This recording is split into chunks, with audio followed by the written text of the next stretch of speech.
Hi, welcome everyone. So we heard that on March 4th in the morning, supposedly a Chinese rocket that was launched in 2014 that was remnants of debris flying around the moon would have crashed on the moon that morning. We're still waiting for images. What is this object, right? It does look like the shape and form, obviously, of a rocket, and it was seen around the moon probably about a month before the first mention from the amateur astronomer.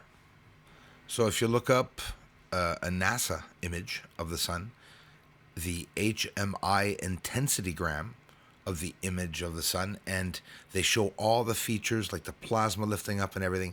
Do a comparison with the image, nice yellow image that NASA shows. It's the same thing as what I'm able to show. Do you understand why I'm mentioning this? It's that we can see at least what's up there on the sun at the same time that NASA shows us or speaks about the sun. So that way, at least, never will they be able to lie about it. What do you think of this? Look at the intensity of the sun in 2022 as it's getting worse and worse. More spectacular images, of course, but it's still very, very scary. Some amazing close-ups in this video for you all. Some UFOs of different characteristics flying by the sun that we're going to look at in very close detail. And today's sun, March 8th, 2022. Thanks for watching, everyone. Seeing sunspots like this, black, really cool. But it's even cooler with the filter that I was able to find that's just perfect to show us the actual fires on the sun and even some of the object debris lifting up. It's, you got to get in close. So real quickly, the surface of the sun, they say, is 5,778 kelvins, which is just under 10,000 degrees. Isn't that odd? The surface, right? A lot of people say, what do you mean? The corona is like 50,000 degrees. Yes, well, the atmosphere around the sun is far warmer. Some of the UFOs, objects that I believe are caught in the atmosphere, in the orbit around the sun. And we can see some of these objects as they are going by. I can't help but wonder what they may be. And look here, you'll see what we're going to see here is a close-up and slowed down object that is it's lit up on fire, definitely, as it's traveling between the sun and Earth. We don't know how close to the sun it is, but it's cool to see. And again, different characteristics as compared to many other captures.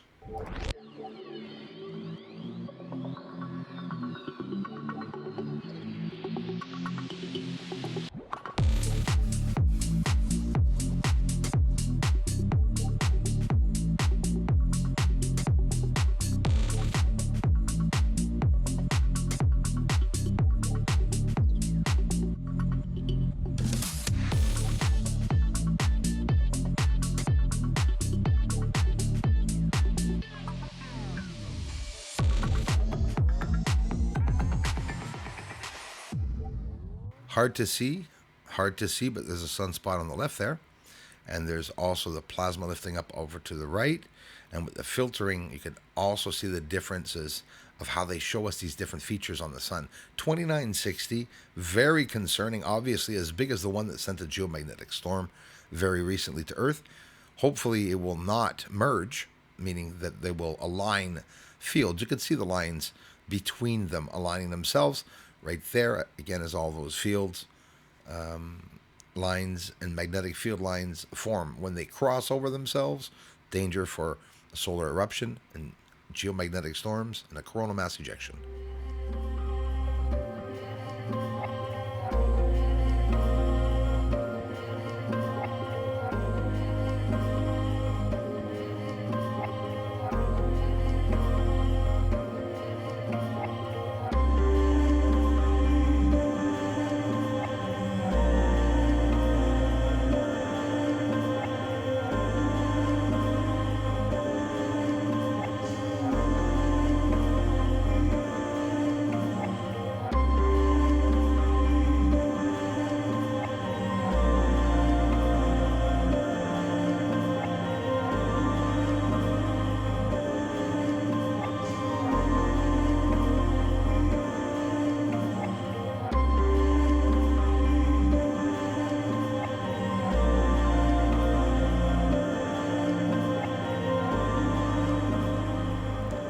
that large cloud, right, that's a solar ring right there around the sunspot, the large one that you can see.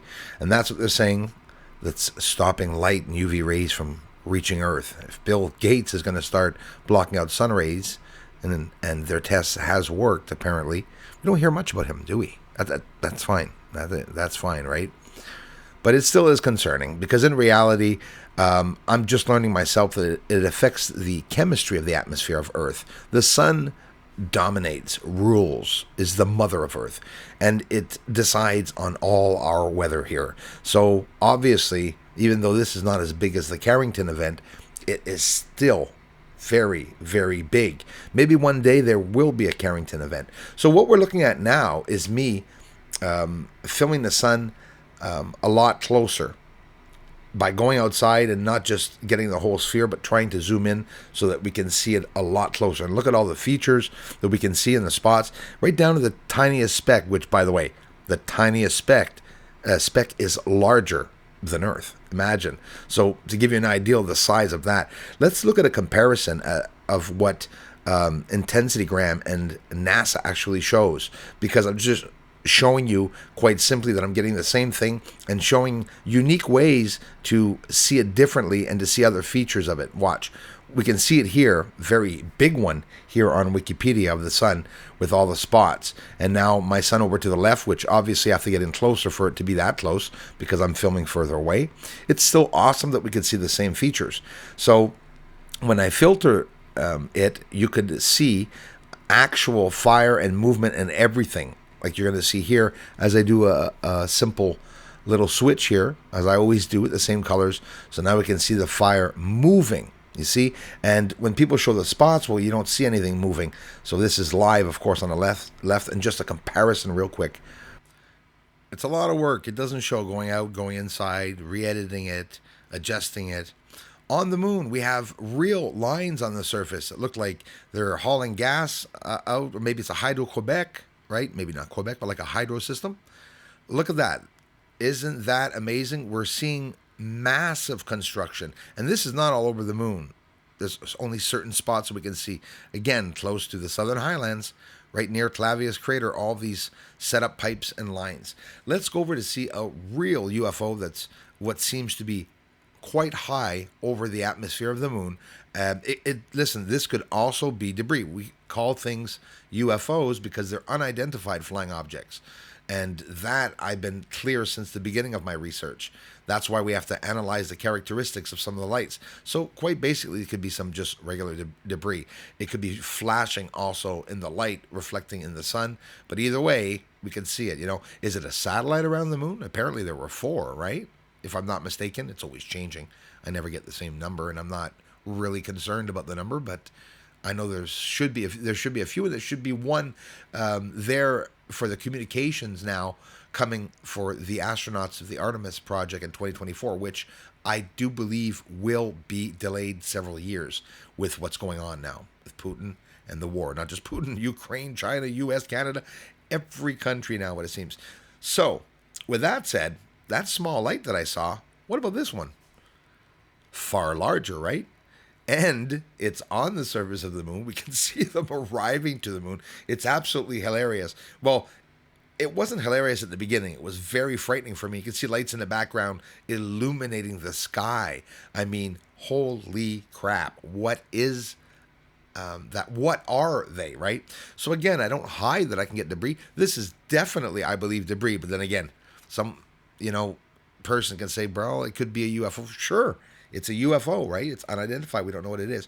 It looks like massive debris or some type of blanket, like, and loose or tarp, or why do I say tarp? Because they say the Dark Knight's a tarp. Yeah, right, eh? Well, we can see it very well, the debris. And that was in 2021, through this middle of the year that I was able to capture that. Here again, 2021, at the end of 2020, I don't even know anymore. Maybe beginning 21, I don't remember. An object hit the moon not long ago. These are recent captures. We see a shape and form because they just said that a rocket supposedly hit the dark side of the moon. Well, this one looks like it's also going to hit the dark side, or, of course, because of the reflectivity of the moon, we lose its We don't know where it is, whether it went in front or in back of the moon. I believe it went behind the moon because I didn't see it or any explosion on this side, just an explosion on the edge, which you can't see the explosion in this here. Color, lots of color in that object coming down, and it was out of control. You can see it's some type of out of shape object, debris, piece of something, right? But very scary to see an actual shape and form. It looks at one point like the fire comes out right here at the bottom to try to keep its stability, which maybe just my imagination, but imagine if it was Elon Musk. And that's basic object, a basic way of showing the object that I zoomed up to give us an idea of what it was. My favorite area in the circles, we see fires and smokes on platforms or something with lines connected to them, just like they're brewing alcohol or something. Okay, something's going on up there, and we can clearly see the structuring around, yes, Copernicus crater, that massive 90-degree angle object with something in the center. It looks like a giant cup sideways or a ball, a sphere, whatever the hell it may be. It's pretty impressive. The line going up to Copernicus crater. It sounds like I'm a speaker for a hockey game. There's so much going on in this. I show these pretty fast sometimes. And spring is on its way. Here's another one. Fire right in the center too. A lit object fusioning on the surface, and we see lines right there. Hard to see, yes, but look carefully. Look at them change directions. It's lines connected. That's right on the surface of the moon. They're definitely mining on the moon or doing something. Thanks, everybody, for watching. Thanks for taking the time to subscribe to this channel. DeSalle Schamberger, Dale Adamson, and the whole bunch. Thanks, everybody, for the amazing support in every way that you do to help out this channel. Up in their belly, party, coming here so soon. Yeah, aliens are up there on the moon. They may be even coming right here soon. Aliens are mining on the moon. Yes, they're all up there. Doesn't matter, cause disclosure's coming soon.